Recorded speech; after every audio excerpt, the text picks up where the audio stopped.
Hello പ്രിയ കൂട്ടുകാരെ, Calicut university 2ാം semester BCom വിനിമയ മലയാളവും വാണിജ്യരചനയും എന്ന പുസ്തകത്തിൽ ഒരു കഥ പഠിക്കാനുണ്ട്.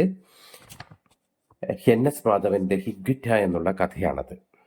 കഥയ്ക്കുള്ളിൽ ഒരു കഥ പറഞ്ഞുകൊണ്ടാണ് നമ്മളിലേക്ക് കടന്നു വരുന്നത്. തെക്കൻ ദില്ലിയിലെ ഒരു ഇടവകയിലെ ഗീവർഗീസ് എന്ന പുരോഹിതനാണ് ഈ കഥയിലെ മുഖ്യ കഥാപാത്രം.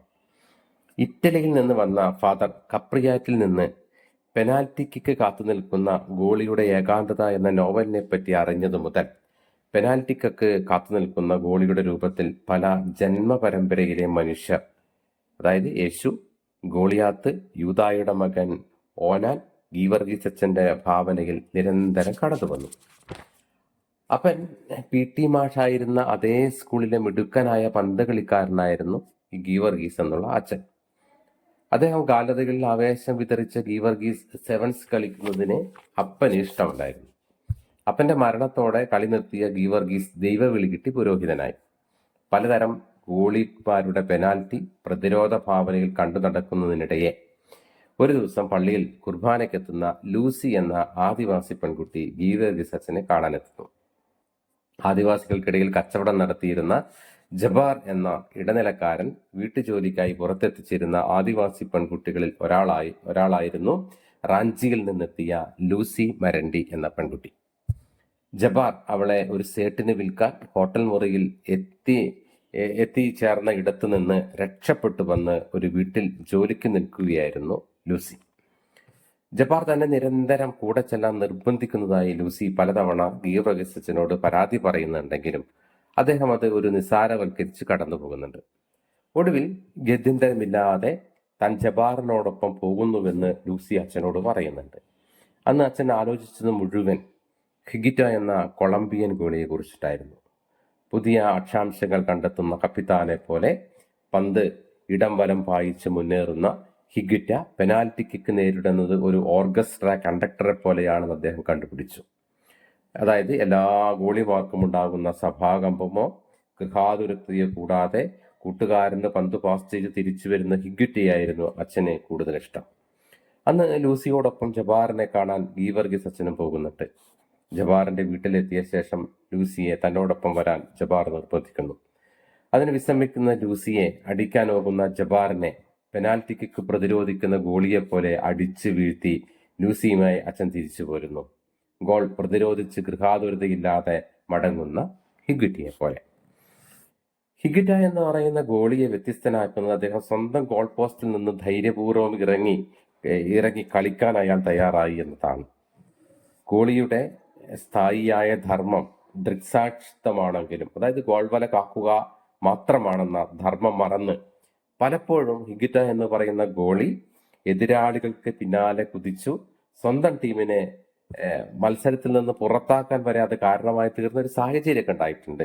കഥയിലെ പുരോഹിതനും അതേപോലെ പുരോഹിതൻ എന്ന് പറയുന്ന സ്വന്തം ധർമ്മത്തിൽ നിന്ന് വ്യതിചലിച്ച് ഒരർത്ഥത്തിൽ ഏറ്റവും വൈരുദ്ധ്യം നിറഞ്ഞ മറ്റൊരു കർമ്മത്തിലേക്ക് പ്രവേശിക്കുകയാണ്. പൗരോഹിത്യം എന്നുള്ളത് നമ്മുടെ ഒരു പൊതുബോധത്തിൽ ക്ഷമയുടെയും സഹനത്തിന്റെയും കാരുണ്യത്തിന്റെയും പ്രതീകമായിട്ടാണ് നാം ചിന്തിക്കുന്നത്.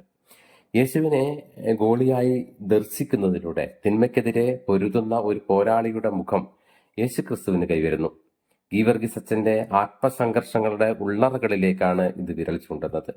കണ്ണും മനസ്സും ശരീരവും പങ്കെടുക്കുന്ന പ്രതിരോധത്തിന്റെ കളിക്കാരനാകണോ അതോ ആത്മാവിനെ സുഖപ്പെടുത്തുന്ന പുരോഹിതൻ മാത്രമാവണോ എന്നതാണ് അയാൾ നേരിടുന്ന ഒരു സംഘർഷം. അങ്ങനെ ആ സംഘർഷത്തിൽ വിജയിക്കുന്നത് കളിക്കളത്തിലെ പോരാളിയായിരുന്ന ഗീവർഗീസ് ആണ്. ഹിഗ്വിറ്റയെ അനുസ്മരിക്കുന്ന ശരീരചലനങ്ങളോടെയും നീക്കങ്ങളിലൂടെയും അയാൾ ജബാറിനെ അടിച്ചു വീഴ്ത്തുന്നുണ്ട്. ദില്ലിയിൽ നിന്ന് മടങ്ങിപ്പോവാൻ ജബാറിനോട് ആജ്ഞാപിച്ച ലൂസിയുമായി ഗീവർഗീസ് അച്ഛൻ മടങ്ങുന്നു. ലൂസിയെ അവൾ ജോലി ചെയ്യുന്ന വീട്ടിൽ ഇറക്കിവിട്ട് ഗൃഹാതുരതകളൊന്നുമില്ലാതെ അച്ഛൻ മടങ്ങുന്നു. അതായത് ഗൃഹാതുരത എന്നാൽ ഗത്യന്തരമില്ലാതെ നഷ്ടപ്പെടുത്തേണ്ടി വന്ന ഭൂതകാലത്തെ സംബന്ധിച്ച വേദനയും മാധുര്യവും നിറഞ്ഞ ഓർമ്മകളാണ്. ആ ഭൂതകാലത്തെ തിരിച്ചു പിടിക്കുന്നതിലൂടെയാണ് ഗീവർഗീസ് അച്ഛന്റെ ഗൃഹാതുരതകൾ ഒഴിഞ്ഞു പോകുന്നത്. അതുപോലെ ലൂസിയോടുള്ള ഗീവർഗീസ് അച്ഛന്റെ കാരുണ്യം പ്രവർത്തിക്കുന്നത് ജബാറിനോടുള്ള താക്കീതിലൂടെയാണ്. ഒരേ സമയം പുരോഹിതനും പോരാളിയുമായി തീരുന്ന ഇരട്ട വേഷമാണ് അദ്ദേഹത്തിൻ്റെത്.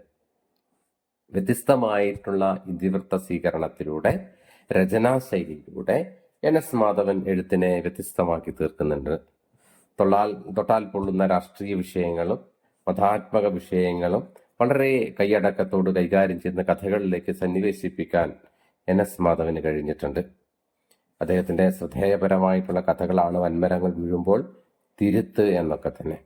നമുക്കറിയാം, ഹിഗ്ഗിറ്റയുടെ രചനയിൽ ഒരേ സമയം റിയലിസത്തിന്റെയും ഫാന്റസിയുടെയും സാധ്യതകൾ അദ്ദേഹം ഉപയോഗിക്കുന്നുണ്ട്.